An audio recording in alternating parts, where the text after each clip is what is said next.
Hello, and welcome to Gus McDoll Strategy and Tactics, and thank you to our subscribers. I'm Nick McDoll. Today we're continuing the Allied Grand Campaign in Close Combat A Bridge Too Far, a game based on the Battle of Arnhem, Operation Marketgarden. In this series, we use the missions in the Allied Grand Campaign to illustrate one or more aspects of World War II infantry tactics at the company level and below.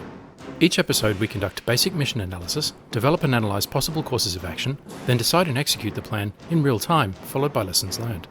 Please remember to like the video and subscribe for more great strategy and tactics content.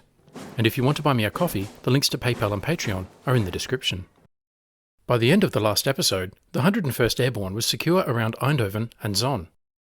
The 82nd Airborne and 30 Corps used light tanks to defend the Oosterbeek landing zone.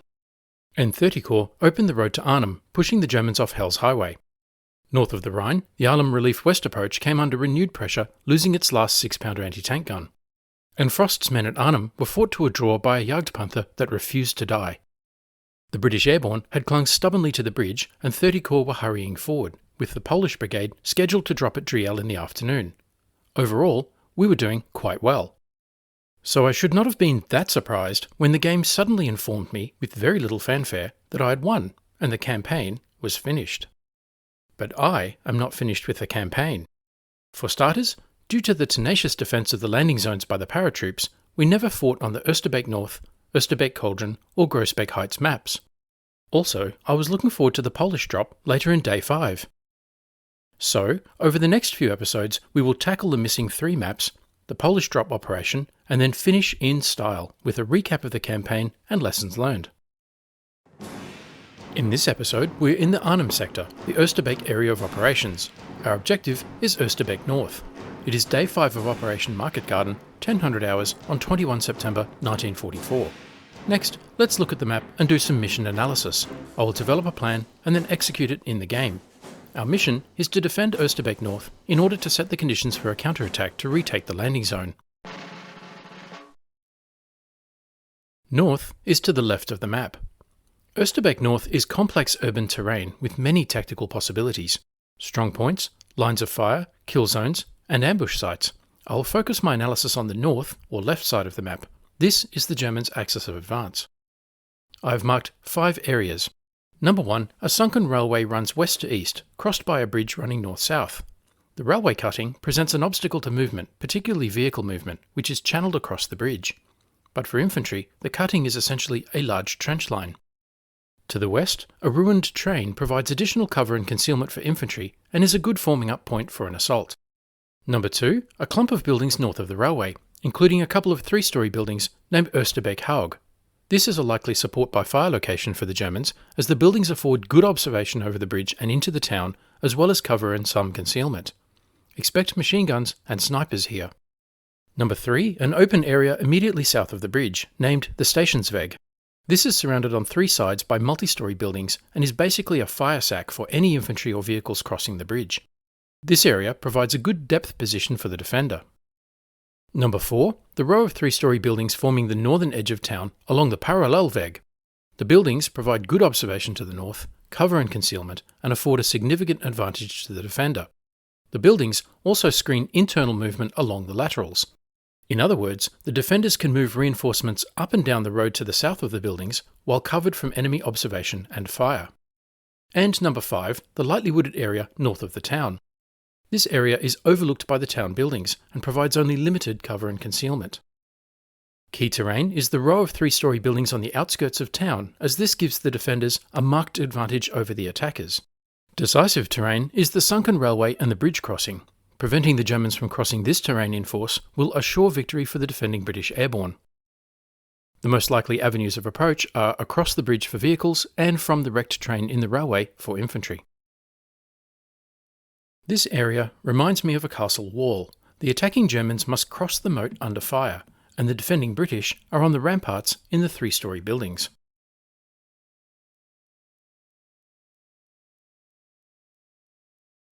I assess the enemy will assault from the north using a mixed force of infantry supported by armour. The enemy will seek a lodgement in the northern end of town to push the British defenders back and prevent a counterattack towards the landing zone. The enemy's most likely course of action is an infantry assault from the wrecked train forming up point to the west, with a support by fire position in the 3-storey buildings to the east. The infantry would break into the western end of the defensive position and then turn the British flank by clearing west to east along the row of 3-storey buildings.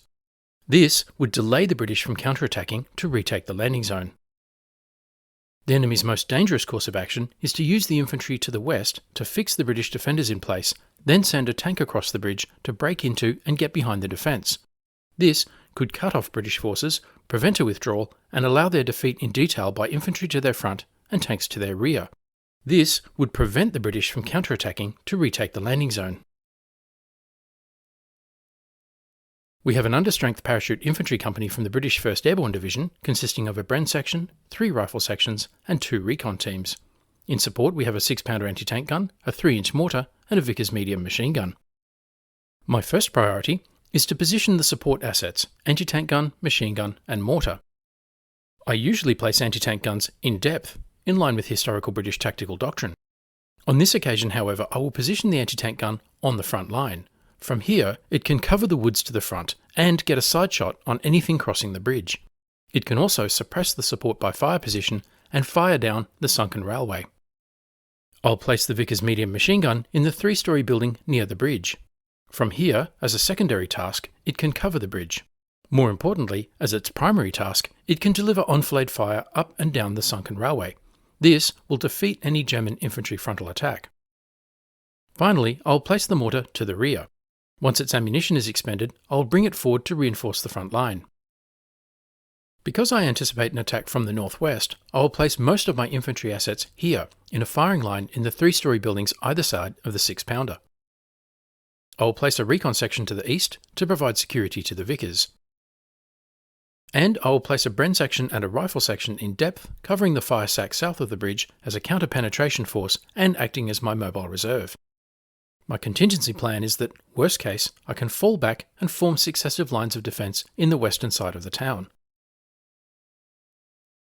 The selection of a fire position for any task depends on A. Ability to use weapons freely, B. A good view of the ground or target to be covered by fire, C. Cover both from observation and fire, D. Ability to approach the position under cover, and E. Suitability for developing the characteristic of the weapon, for example, enfilade fire for light machine guns. I have now moved my troops into position and will execute the plan in real time. Let me know in the comments below what you think of the various courses of action, and if you have identified a viable alternative. And don't forget to like the video and subscribe for more great strategy and tactics content.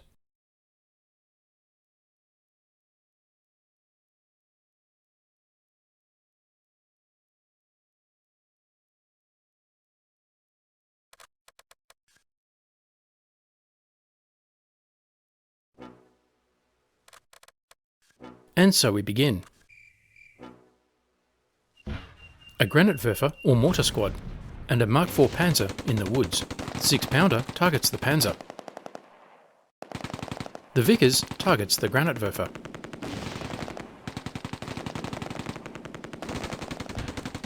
Our 3-inch mortar targets an MG42 to the northeast. The recon team detects a Sturmgrenadier squad amongst the train wreck. A good forming up point indeed. The rifle section joins in.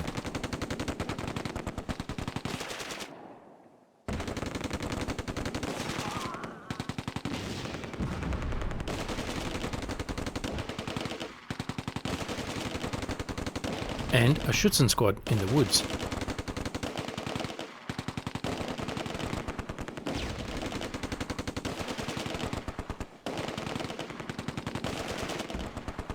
To the northeast, a heavy machine gun squad. And an Aufklärer squad.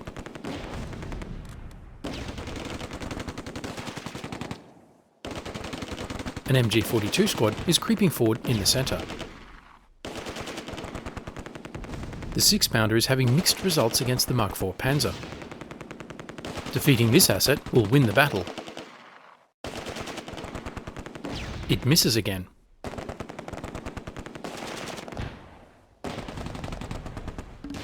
Then a hit. Another hit.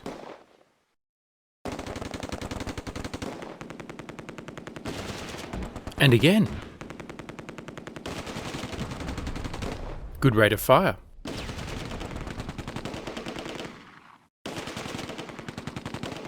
The 6-pounder has found the range, but it needs to keep up its fire to disable the Panzer. The battle turns on this duel. The tank fires and misses. Intense fire in both directions.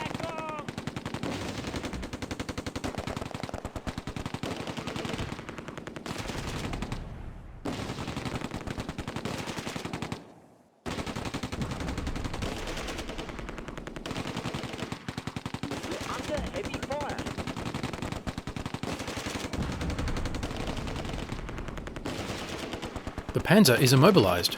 Excellent outcome.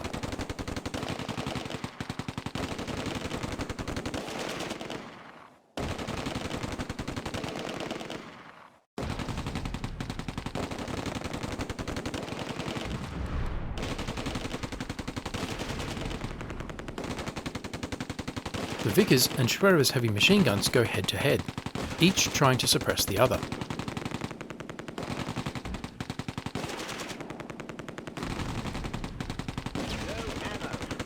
The 6-pounder is out of ammunition, but the Panzer is immobilized. It is an infantry fight now, and this favours the defender.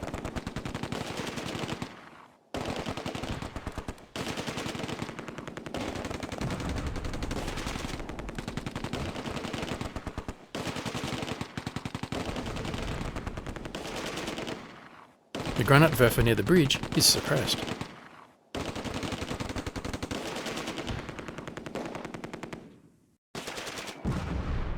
Suddenly, the Panzer crew bails out and abandons their tank. Excellent.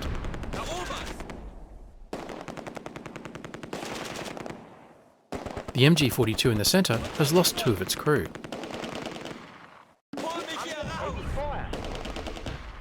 So far, the battle is in my favour.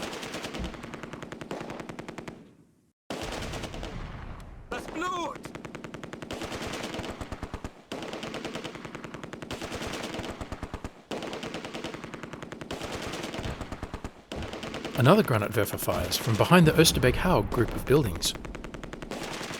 Luckily, the mortar rounds are hitting the roofs of the 3-storey buildings. But my luck cannot last forever. The 3-inch mortar lays a smokescreen in front of the enemy support by fire position. We're pinned down. Yeah!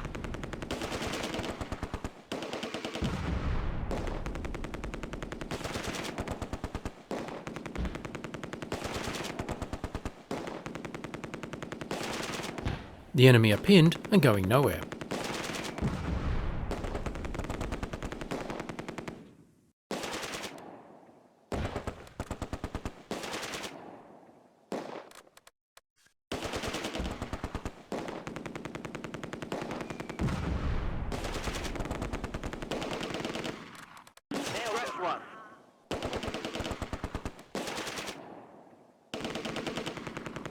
The first Granatwerfer squad is destroyed.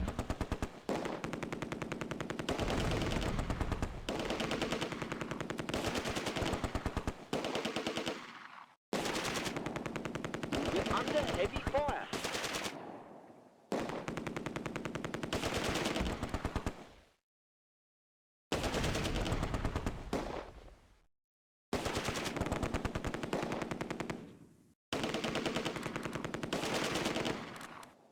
The British to the northwest go to ground to conserve ammunition and force the Germans to break cover.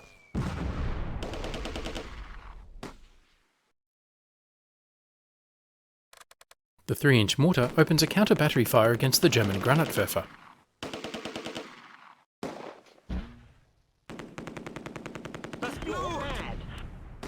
At this stage, the British have gone to ground. The basic defensive plan has worked, defeating the German armour and suppressing the infantry attack.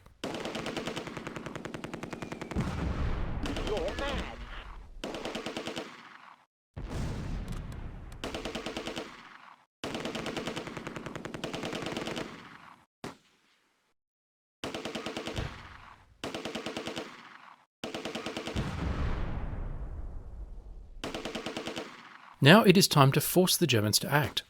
If they cross open ground, they will be easy targets.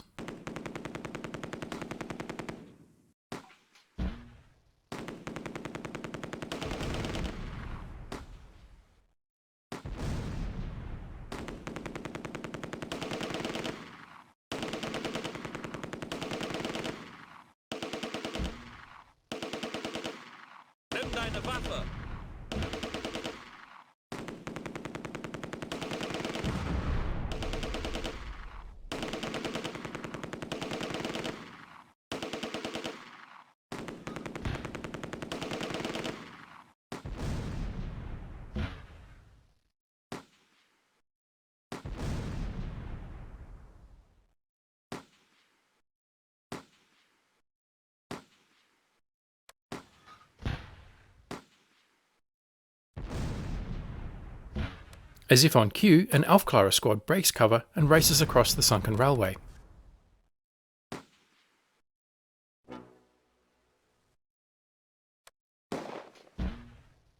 Sheridan's Vickers and Corporal Rumsey's recon squads to the east target them.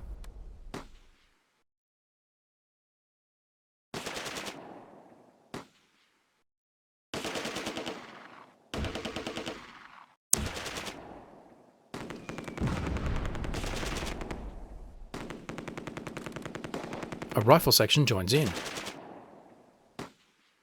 To the west, a second MG42 squad is assaulting forward.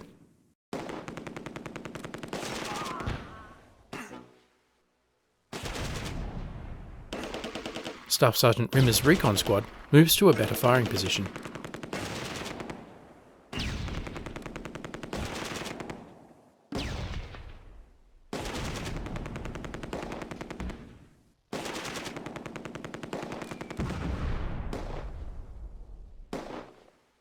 And Carlson's rifle section opens up.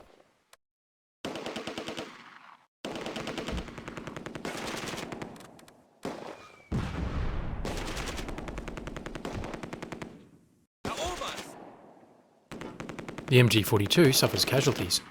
Move completed.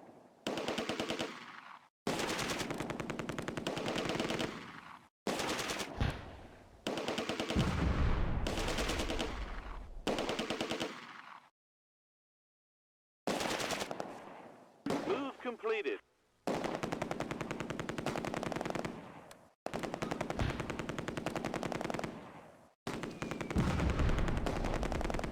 The break-in is defeated and the British go to ground again.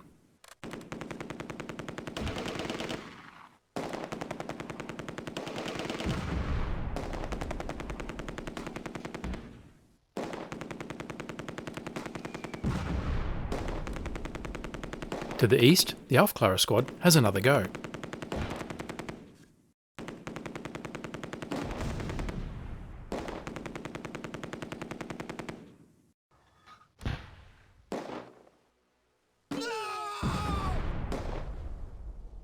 The 6-pounder takes a hit.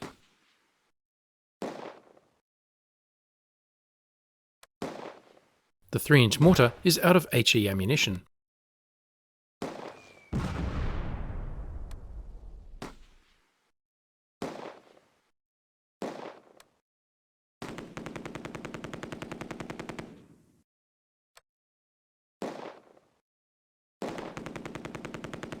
The Aufklärer has crossed the railway.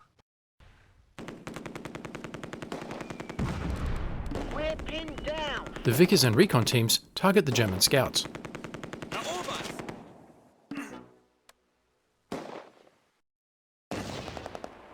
Target eliminated. The Aufklärer squad is eliminated. The British go to ground.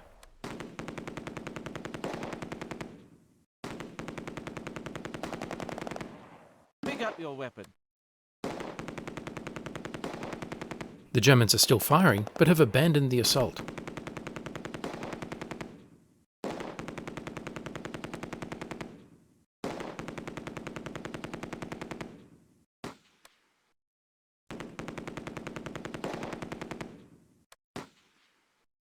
Get me out!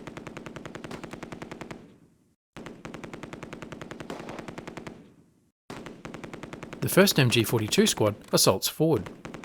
Lieutenant Nias takes his rifle section to the west to bolster the defences and act as counter-penetration force.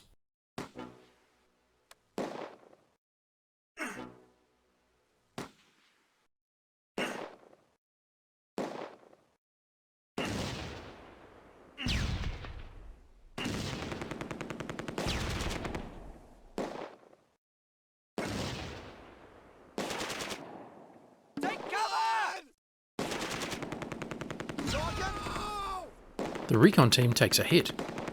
Staff Sergeant Rimmer has been killed.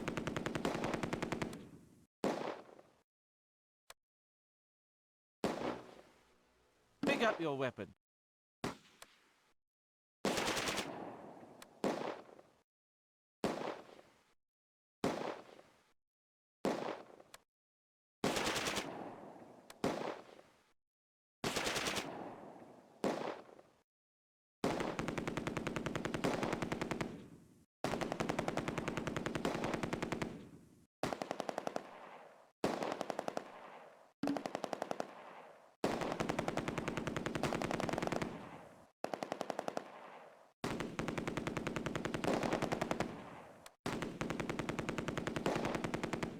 The German attack is not coordinated well.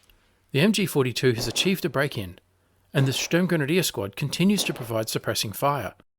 But the Schützen squad in the woods is firing at the Vickers instead of assaulting.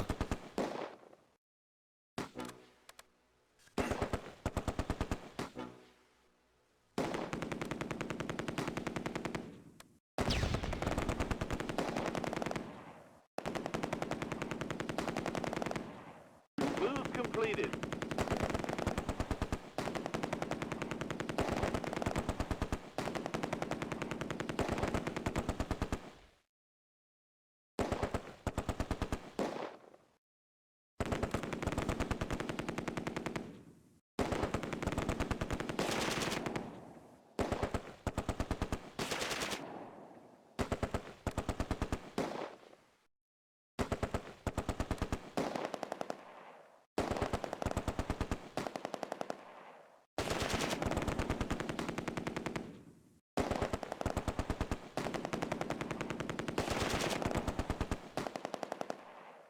Move completed. Lieutenant Nias and his section counterattack the MG42.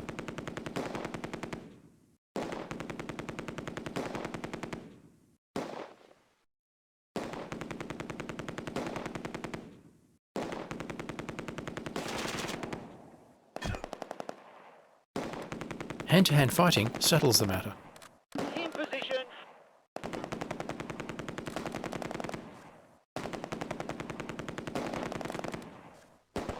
Time to disrupt the Sturmgrenadier squad. This will prevent the Germans from conducting a successful assault. They just won't have the combat power. We're under heavy fire. Move completed. Conserve ammunition.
Get me out! Conserve ammunition. No ammo. We're Conserve pinned ammunition. down.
ammunition.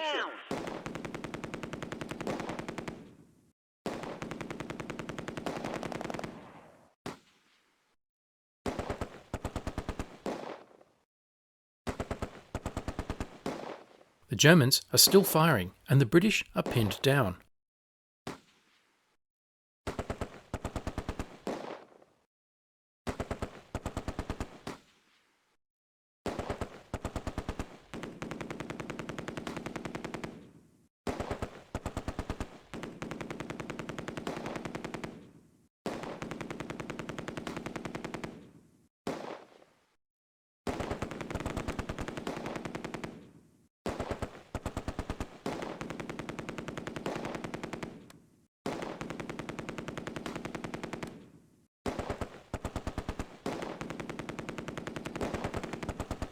We're under heavy fire.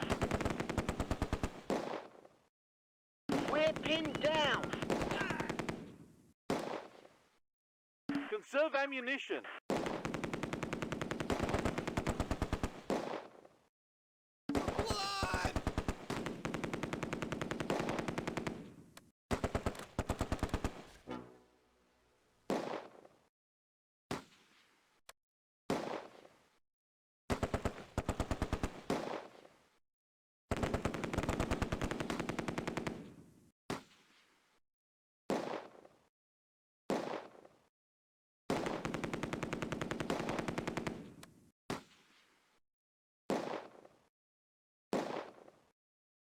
We're pinned down.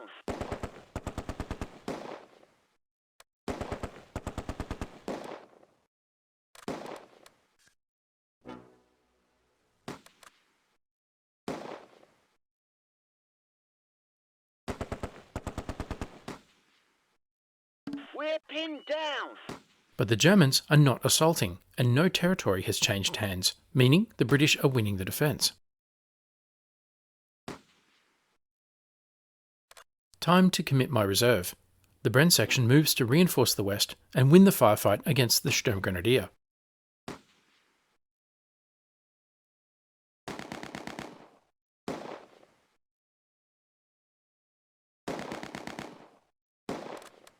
The mortar team is out of HE ammunition and moves up to reinforce the front line to the east.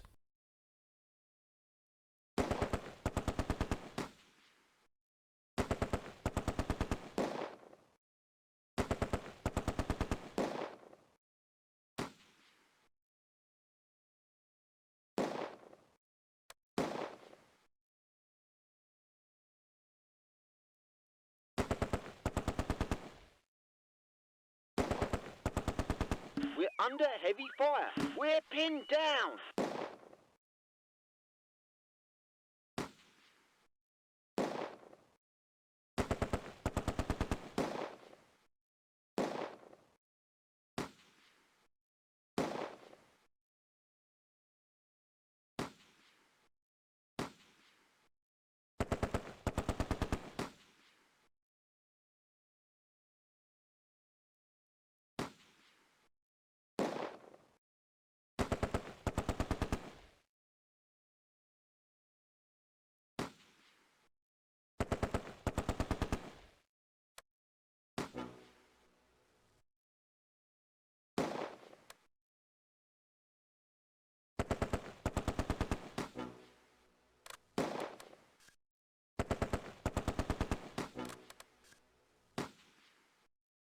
Conserve ammunition.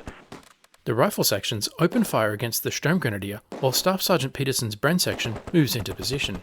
We're pinned down.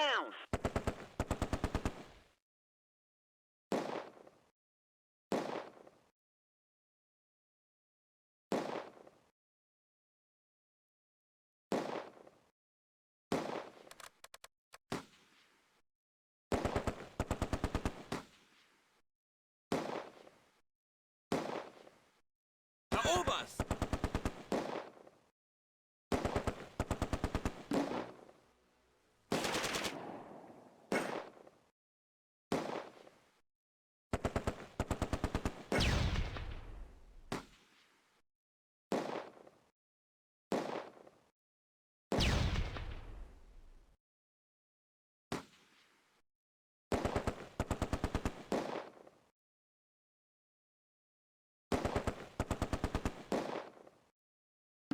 Conserve ammunition.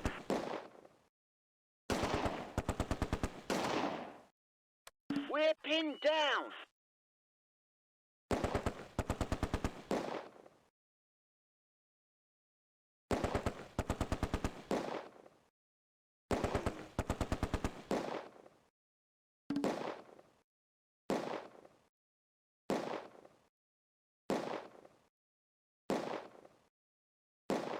The Sturmgrenadier begin to withdraw.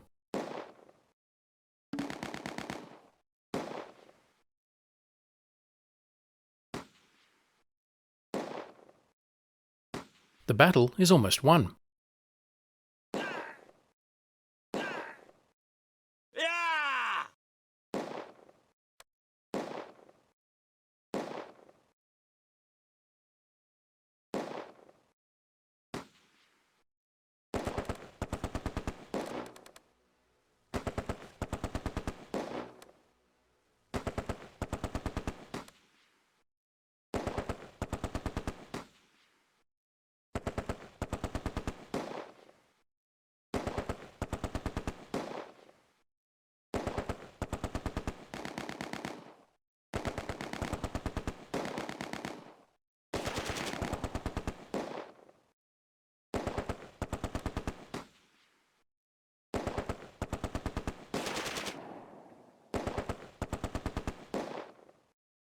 Move completed.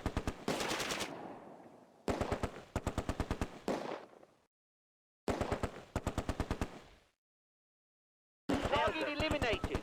The Sturmgrenadier squad is eliminated.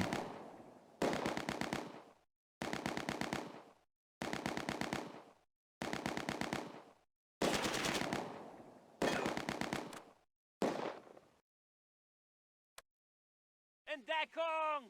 I have achieved my defensive objectives, and the Germans do not have enough combat power to assault into Oosterbeek.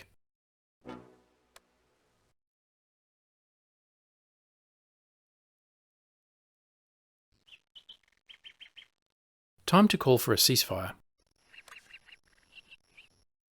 The battle ended because both sides agreed to a ceasefire. The battle was a stalemate. The German forces took excessive losses. Allied minor victory. Allied score 128, German score 60. British forces took 2 KIA. German forces took 21 KIA, and the Panzer was abandoned.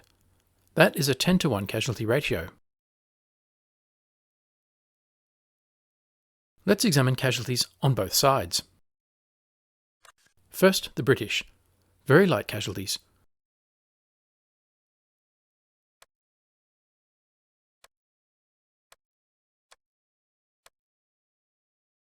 Staff Sergeant Rimmer in the recon team was killed, and Gunner Lancaster on the 6-pounder was seriously wounded.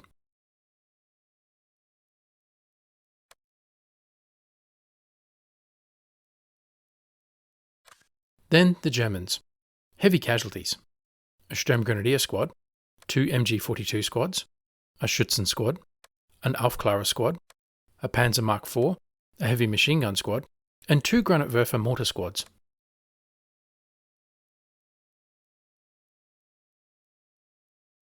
So, what did we learn? This battle neatly illustrated the principle of concentration of force. The British concentrated their forces to meet the anticipated attack from the northwest. Most of their sections could fire into the woods and along the sunken railway. The Germans would have been better to concentrate their forces and assault with the Sturmgrenadier and Schützen squads at the same time, under cover of mortar smoke, machine gun and tank fire. Break into the west of the British position and turn the British flank. Instead, the Germans spread out their forces along the front line and did not coordinate their attack. As a result, their attack was defeated. Let me know what you think in the comments below. As always, thanks for watching. Don't forget to like, comment, subscribe and donate, and stay tuned for the next episode.